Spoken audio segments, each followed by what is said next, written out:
தளபதி அவர்களுக்கு உயிர் வணக்கம். எங்கள் தலைவரை ஈன்றெடுத்த தந்தைக்கும் தாய்க்கும் இந்த அரங்கில் வீற்றிருக்கக்கூடிய அனைத்து தோழர்களுக்கும் எனது அன்பு வணக்கம். ஒரு மாபெரும் புரட்சி, மக்கள் புரட்சி, அரசியல் புரட்சியை தமிழக வெற்றி கழகம் என்ற மாபெரும் இயக்கத்தின் மூலமாக தளபதியாக முன்னின்று நம் தலைவர் நடத்தி கொண்டிருக்கிறார். நாம் எல்லாம் அதில் பயணித்துக் கொண்டிருக்கிறோம். புரட்சி என்பது சாதாரண வார்த்தை அல்ல. அது ஒரு சக்தி, அது ஒரு உணர்வு, அது ஒரு மாற்றத்தின் துவக்கம், அது முடிவில்லாத முயற்சி. இந்த புரட்சி என்ன செய்யும் தெரியுமா? இந்த புரட்சி அடக்குமுறைகளை ஒடுக்கும், அநீதிகளை அழிக்கும். மக்கள் மனதிலிருந்து இந்த புரட்சி துவங்கி அதே மக்களின் நல் வாழ்வை மேம்படுத்தும். அத்தகைய மாபெரும் புரட்சியில் நம்முடைய தலைவர் நம்மையும் ஒரு அங்கமாக மாற்றி இருக்கிறார்கள் என்றால் நாம் நம் தலைவருக்கு என்ன செய்ய போகிறோம்? தலைவா, ஒன்றை மட்டும் சொல்லிக் கொள்கிறேன். இந்த புரட்சி வெற்றியை நோக்கி போய் சேராமல் ஒரு நாளும் தடம் மாற மாட்டோம், வழி மாற மாட்டோம், ஒரு நாளும் விழிமூட மாட்டோம் என்பதை மட்டும் உறுதியோடு இந்த இடத்தில் நான் தெரிவித்துக் கொள்கிறேன். சரி, இப்ப புரட்சியின் தேவை என்ன? நம் தலைவர் எதற்காக தேவை? நம் கழகம் எதற்காக தேவை? இப்படி எல்லாம் நிறைய பேர் கேள்வி கேட்பாங்க. அவர்களுக்கெல்லாம் நாம பதில் சொல்றதை விட இன்றைக்கு மக்களே பதில் சொல்லிக் கொண்டிருக்கிறார்கள். என்ன பதில் சொல்லிக் கொண்டிருக்கிறார்கள் தெரியுமா? கருவில் இருக்கும் பெண் குழந்தை முதல் வயதான பாட்டி வரைக்கும் பெண்களுக்கு பாதுகாப்பில்லாத ஒரு ஆட்சியை நடத்தி கொண்டிருக்கக்கூடிய இந்த ஆட்சியாளர்கள் தேவையில்லை. தங்கள் வீட்டு பெண்களுக்கு அண்ணனாக, தம்பியாக, பிள்ளையாக பாதுகாப்பு கொடுக்க எங்கள் தலைவர் தளபதி அவர்கள் தான் வேண்டும் என்று மக்கள் சொல்லிக் கொண்டிருக்கிறார்கள். தினந்தோறும் கொடூர கொலைகளும் கொள்ளைகளும் பாலியல் குற்றச்சாட்டுகளும் நடந்து கொண்டிருக்கக்கூடிய இந்த சமுதாயத்தில் சட்ட ஒழுங்கை பாதுகாக்காமல் வேடிக்கை பார்த்து கொண்டிருக்கக்கூடிய ஆட்சியாளர்கள் தேவையில்லை. மக்களை கண்ணும் கருத்துமாக காக்க வேண்டிய எங்கள் தலைவர் தான் முதலமைச்சராக ஆக வேண்டும் என்று மக்கள் சொல்கிறார்கள். தமிழ்நாட்டின் இளைஞர்களை எல்லாம் படிக்க வைக்க கல்வி கூடங்களை அமைத்து வளர்க்க வேண்டிய அப்பாக்கள் எல்லாம் இளைஞர்களை சீரழிக்க மது கடைகளை திறந்து, தெருவெங்கும் மது கடைகளை திறந்து இளைஞர்களை சீரழித்துக் கொண்டிருக்கக்கூடிய அப்பாக்கள் தேவையில்லை. போதைப் பொருள் புழக்கத்தை கட்டுப்படுத்தாத அப்பாக்கள் தேவையில்லை. ஒவ்வொரு குடும்பத்திலும் இருக்கக்கூடிய தாய்மார்களை டாஸ்மாக் என்ற யமன் மூலமாக தாலியை அறுத்துக் கொண்டிருக்கும் இந்த ஆட்சியாளர்கள் தேவையில்லை என்று குடும்பத்தில் ஒருவராக நின்று, குடும்பத்தின் தலைமகனாக நின்று எங்களை காக்க நம் தலைவர் தான் முதலமைச்சராக வேண்டும் என்று மக்கள் கேட்கிறார்கள். மாநிலத்தின் தன்னாட்சியை ஒடுக்கி ஒரே நாடு, ஒரே தேர்தல், ஒரே தேர்வு, ஒரே மொழி, ஒரே எப்படியெல்லாம் மக்களை பிரித்து சூழ்ச்சி செய்து ஆட்சி அதிகாரத்தை ருசிக்கலாம் என்ற பாசிச ஆட்சியாளர்களும் வேண்டாம். எப்படியெல்லாம் மக்களை சுரண்டி ஒரு குடும்பம் மட்டும் வாழலாம் என்று நினைக்கக்கூடிய பாயாச ஆட்சியாளர்களும் வேண்டாம்.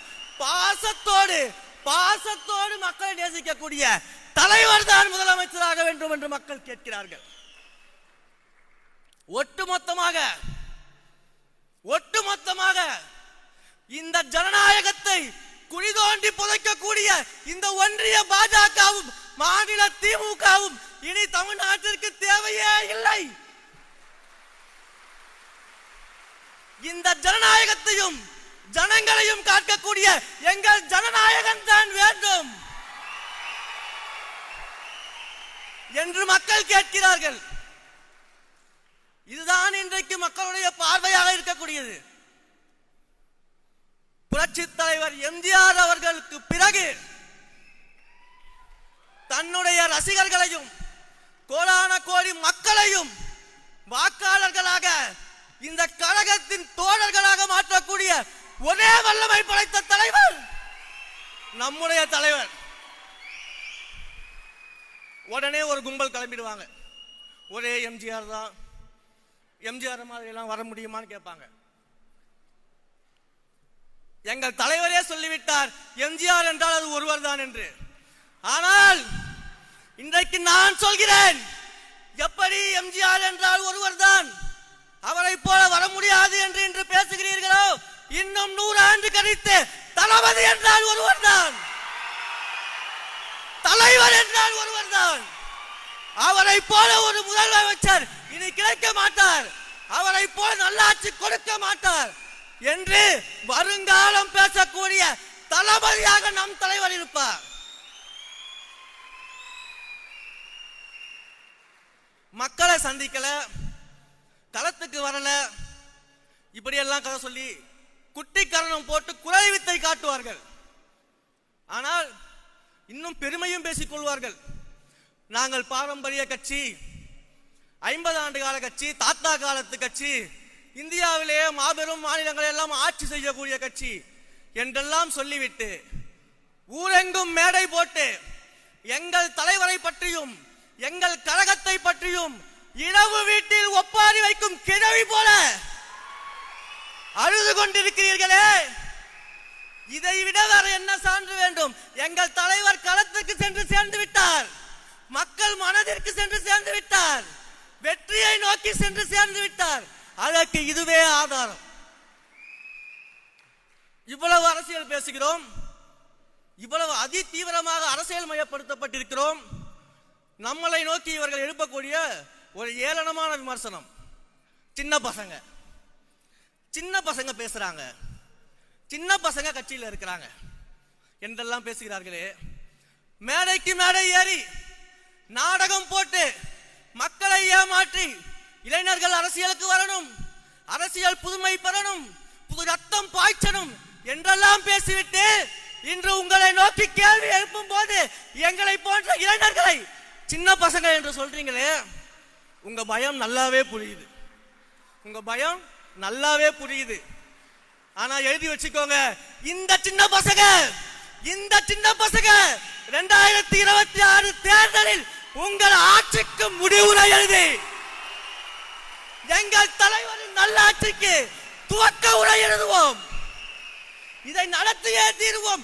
எத்தனை அதட்டல்கள், உருட்டல்கள், மிரட்டல்கள் வந்தாலும் அஞ்ச மாட்டோம். தேர்தல் களத்தில் உங்கள் கதை முடிக்கும் வரை வாழ மாட்டோம்.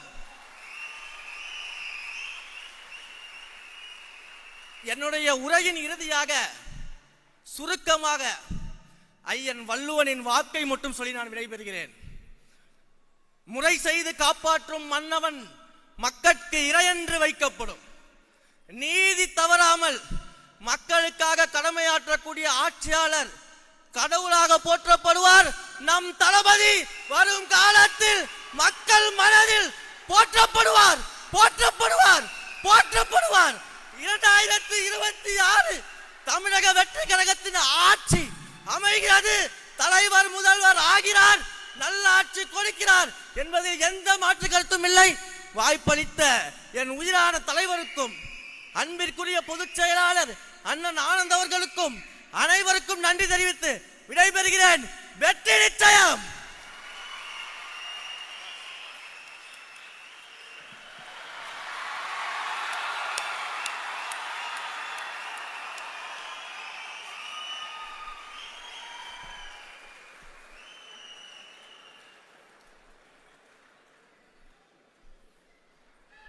அருமை அருமை.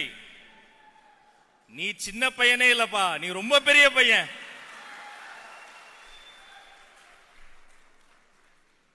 தமிழக வெற்றி கழகத்தின் குட்டி புலியின் பாய்ச்சலை எப்படி என்றால் எங்கள் தாய் புலி பேசும்போது எப்படி இருக்கும் குறித்து வைத்துக் கொள்ளுங்கள்.